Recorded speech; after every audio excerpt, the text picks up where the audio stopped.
ಪಹಲ್ಗಾಮ್ ದಾಳಿಯ ನಂತರ ಭಾರತ ಹಾಗೂ ಪಾಕಿಸ್ತಾನದ ನಡುವೆ ಉಂಟಾಗಿದ್ದ ಉದ್ವಿಗ್ನತೆ ಈಗ ಸ್ವಲ್ಪ ತಣ್ಣಗಾಗಿದೆ. ಉಭಯ ದೇಶಗಳು ಕದನ ವಿರಾಮ ಮಾಡಿಕೊಂಡು 100 ಗಂಟೆಗಳ ಸಂಘರ್ಷಕ್ಕೆ ಬ್ರೇಕ್ ನೀಡಿವೆ. ಹಫೀಜ್ ಸಯೀದ್ ಸೇರಿ ಭಾರತಕ್ಕೆ ಬೇಕಾದ ಮೋಸ್ಟ್ ವಾಂಟೆಡ್ ಉಗ್ರರನ್ನು ನಮಗೆ ಹಸ್ತಾಂತರ ಮಾಡಿ ಎಂಬ ಎಚ್ಚರಿಕೆಯನ್ನು ಭಾರತದ ರಾಯಭಾರಿ ಪಾಕಿಸ್ತಾನಕ್ಕೆ ನೀಡಿದ್ದಾರೆ. ಇದೇ ವೇಳೆ ಸಂಪೂರ್ಣ ಪಾಕಿಸ್ತಾನವನ್ನು ಹೊಡೆದು ಹಾಕುವ ತಾಕತ್ತು ಇಂಡಿಯಾಗೆ ಇದೆ. ಬದುಕುಳಿಯಲು ಬಿಲಗಳನ್ನು ಹುಡುಕಬೇಕಾಗುತ್ತದೆ ಎಂದು ಭಾರತದ air defence system director general ಹೇಳಿರುವುದು ಕೂಡ ಪಾಕಿಸ್ತಾನವನ್ನು ನಡುಗುವಂತೆ ಮಾಡಿದೆ. ಪಹಲ್ಗಾಮ್, ಪುಲ್ವಾಮಾ, ಮುಂಬೈ ದಾಳಿ ಸೇರಿ ಭಾರತದಲ್ಲಿ ರಕ್ತದೋಕುಳಿಯನ್ನು ನಡೆಸಿರುವ ಉಗ್ರರ ವಿರುದ್ಧ ಭಾರತ ಈ ಬಾರಿ ಅಗ್ರೆಸಿವ್ ಆಗಿ ಕಾರ್ಯಾಚರಣೆಗೆ ಇಳಿದಿದೆ. ಆಪರೇಷನ್ ಸಿಂಧೂರದ ಮೂಲಕ ಪಾಕಿಸ್ತಾನ ಹಾಗೂ ಪಿಯುಕೆ ಒಳಗಡೆ ನುಗ್ಗಿ ಉಗ್ರರನ್ನು ಹೊಡೆದುರುಳಿಸಿದೆ. ಇದರ ನಡುವೆ ಇಸ್ರೇಲ್ನಲ್ಲಿರುವ ಭಾರತದ ರಾಯಭಾರಿ ಜೆಪಿ ಸಿಂಗ್ ಪಾಕಿಸ್ತಾನಕ್ಕೆ ಎಚ್ಚರಿಕೆ ನೀಡಿದ್ದು, ಕಾರ್ಯಾಚರಣೆಗೆ ಬ್ರೇಕ್ ನೀಡಿದ್ದೇವೆಯೇ ಹೊರತು ಪೂರ್ತಿ ನಿಲ್ಲಿಸಿಲ್ಲ ಎಂದಿದ್ದಾರೆ.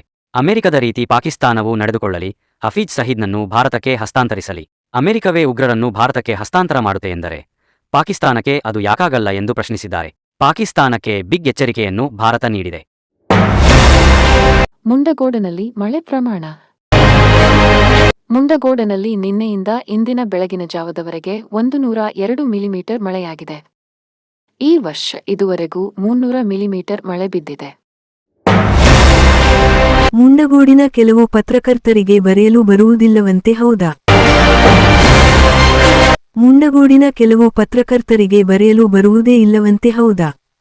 ಕೆಲವು ಪತ್ರಕರ್ತರಿಗೆ ಮಾತ್ರ ಬರೆಯಲು ಬರುತ್ತದೆಯಂತೆ. ಇದು ಮುಂಡಗೋಡ ಹಾಗೂ ಬೇರೆ ತಾಲೂಕಿನ ಜನರು ಆಶ್ಚರ್ಯದಿಂದ ಕೇಳುವ ಪ್ರಶ್ನೆಯಾಗಿದೆ. ಮುಂಡಗೋಡಿನ ಪತ್ರಕರ್ತರು ಅಷ್ಟೊಂದು ಫೇಮಸ್ ಆಗಿದ್ದಾರೆ. ಕೆಲವು ಪತ್ರಕರ್ತರಿಗೆ ಸರಿಯಾಗಿ ಬರೆಯಲು ಬರುವುದಿಲ್ಲ. ಅದರಲ್ಲೂ ಕಠಿಣ ಶಬ್ದದ ಗಂಧ ಗಾಳಿಯೇ ಗೊತ್ತಿಲ್ಲ. ಆದರೆ ಇವರ ಧಿಮಾಕಿಗೇನೂ ಕಮ್ಮಿ ಇಲ್ಲ.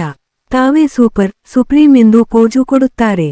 ಇಂಥವರು ಅಧಿಕಾರಿಗಳಿಗೆ ಹಾಗೂ ಜನಪ್ರತಿನಿಧಿಗಳಿಗೆ ಮತ್ತು ರಾಜಕೀಯ ಮುಖಂಡರಿಗೆ ಹೆದರಿಸಿ ಬ್ಲಾಕ್ಮೇಲ್ ಮಾಡುತ್ತಾರೆ. ಇವರಿಂದಾಗಿ ಕೆಲವು ಅಧಿಕಾರಿಗಳಿಗೆ, ರಾಜಕೀಯ ಪ್ರಮುಖರಿಗೆ ಸಾಕಾಗಿ ಹೋಗಿದೆ. ಇವರೆಲ್ಲ ದಿನಾಲು ಹಿಡಿ ಶಾಪ ಹಾಕುತ್ತಾರೆ. ಬರೆಯಲು ಬಾರದ ದಿಮಾಕಿನ ಪತ್ರಕರ್ತರಿಂದ ಮುಂಡಗೋಡನಲ್ಲಿರುವ ಕೆಲವು ಉತ್ತಮ ಪತ್ರಕರ್ತರು ತಲೆತಗ್ಗಿಸುವಂತಹ ಪರಿಸ್ಥಿತಿ ಬಂದಿರುವುದು ನಿಜಕ್ಕೂ ದುರ್ದೈವದ ಸಂಗತಿಯಾಗಿದೆ.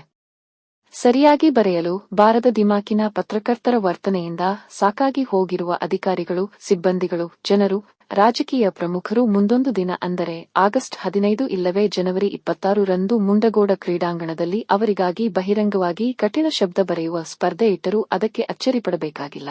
ಏಕೆಂದರೆ ಆಗ ಈ ಬರೆಯಲು ಬಾರದ ದಿಮಾಕಿನ ಪತ್ರಕರ್ತರ ನಿಜವಾದ ಬಣ್ಣ ಬಯಲಾಗಲಿದೆ. ನಿಖರ ನಿಷ್ಪಕ್ಷಪಾತ ಸುದ್ದಿಗಾಗಿ ರಾಜ್ ನ್ಯೂಸ್ ಲೈನ್ ಅನ್ನು ತಪ್ಪದೇ ನೋಡಿ.